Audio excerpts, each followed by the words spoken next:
Hi friends, welcome to Annam's Recipes. இன்னைக்கு கொத்தவரங்காய் வத்தல் எப்படி போடலாம்னு பாப்போம். இது ரொம்ப ஈஸி. இதுக்கு தேவையானது வந்து கொத்தவரங்காயும் கொஞ்சம் உப்பும் தான். நாங்க செட்டிநாடு சைடுல எல்லாம் இத வந்து மண்டி இதுக்கெல்லாம் யூஸ் பண்ணுவோம். அதுக்கு வந்து நான் புளி ஊத்தி எல்லாம் போடுவோம். இப்போ வந்து நம்ம ஹோட்டல்ல எல்லாம் வறுத்து வைப்பாங்க இல்லையா?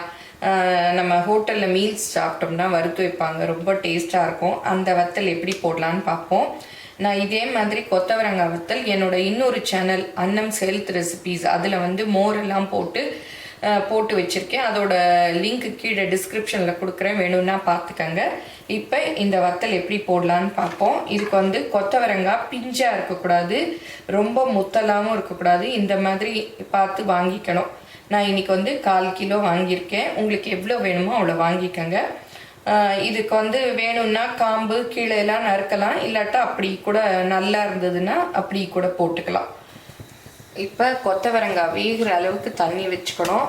இங்கே குக்கரில் எல்லாம் போட வேணாம், ஏன்னா நம்ம அரை அவியலை தான் அவிச்சு எடுக்கணும். ரொம்ப கொலைய வேக வைக்கக்கூடாது, அப்போ வத்தல் நல்லா இருக்காது. இது தண்ணி பாருங்கள் நல்லா கொதிச்சிருச்சு. இப்போ கொத்தவரங்காய் எல்லாம் போட்டுக்கலாம். இதில் வந்து உங்களுக்கு காரமாக வேணும்னா கொஞ்சம் மிளகா அப்படி கூட போட்டுக்கலாம். நான் இன்னைக்கு வந்து வெறும் உப்பு தான் போட போறேன்.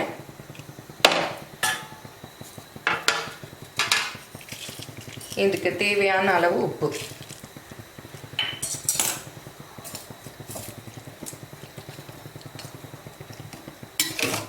இது நல்லா அப்படியே மிக்ஸ் பண்ணி விட்டுக்கணும்.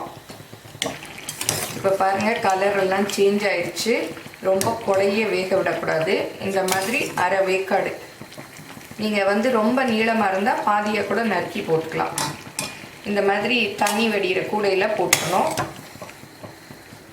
இப்போ பாருங்கள் தண்ணியெல்லாம் நல்லா வடிஞ்சிருச்சு. இதை இந்த மாதிரி ஒரு பிளேட்டில் விரிச்சு விட்டு மாடியில் கொண்டே வெயிலில் நல்லா காய வைக்கணும். இது நல்லா ஒரு 3 நாளைக்கு வந்து காய வைக்கணும். நீங்கள் பெரிய பிளேட்டாக தனித்தனியாக கூட போட்டுக்கலாம். இது அப்படியே மாடியில் கொண்டே இந்த பிளேட்டை வச்சிடணும். கொத்தவரங்காய் வத்தல் பாருங்கள் நல்லா காஞ்சிருச்சு. இந்த மாதிரி சவுண்டு வரணும்.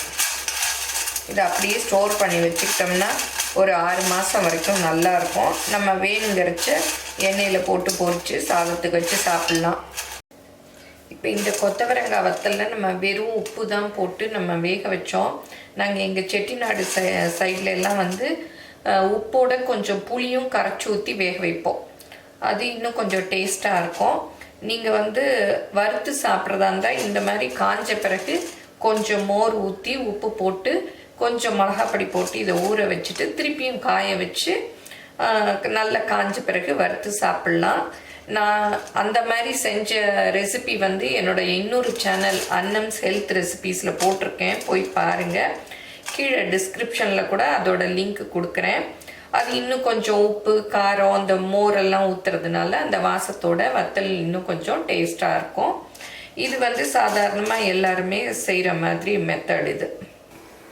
இப்போ கொத்தவரங்காய் வத்தலை வறுத்து பார்க்கலாம்.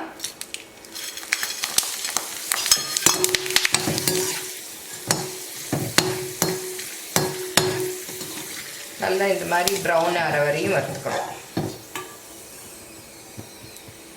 அடுப்பை வந்து குறைச்சி வச்சுக்கணும். நல்லா காஞ்சதும் குறைச்சி வச்சுக்கணும். ரொம்ப ஹைலே வச்சிட்டிங்கன்னா கொத்தவரங்காய் கருகி போயிடும். பாருங்க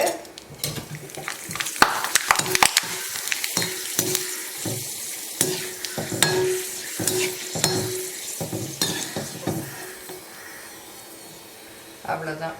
கொத்தவரங்காய் வத்தல் போடுறதுக்கு நம்ம ரொம்ப எதுவுமே செய்ய வேண்டாம், ஒன்றுமே இல்லை, கட் பண்ண கூட வேண்டாம். அப்படி காயை வாங்கிட்டு வந்துட்டு கழுவிட்டு உப்பு போட்டு வேக வச்சிடணும். பாருங்கள் வெந்ததெல்லாம் எப்படி இருக்குது. இதை வந்து நீங்கள் பொரித்து சாப்பிட்லாம், குழம்பு வச்சும் சாப்பிட்லாம், நல்லாயிருக்கும். இது கொஞ்சம் எண்ணெயாக இருக்கிறதுனால நான் இந்த மாதிரி கிச்சன் டிஷ்யூவில் போட்டு வச்சுருக்கேன். பாருங்கள் இந்த மாதிரி சின்ன சைஸாக இருக்குது. சுருங்கி பொரித்த பிறகு பாருங்கள் எவ்வளோ பெருசாக வந்துருச்சு. அந்த நம்ம ஒரிஜினல் கொத்தவரங்காய் எப்படி போட்டோமோ அதே சைஸ்க்கு வந்துச்சு. இதுக்கு வந்து நீங்கள் ரொம்ப பிஞ்சாக வாங்காதீங்க, ரொம்ப முத்தலாகவும் வாங்காதீங்க. மீடியமாக வாங்கிக்கிட்டிங்கன்னா இது வந்து ரொம்ப நல்லா இருக்கும். சாதத்தோடு சேர்த்து சாப்பிட சூப்பராக இருக்கும்.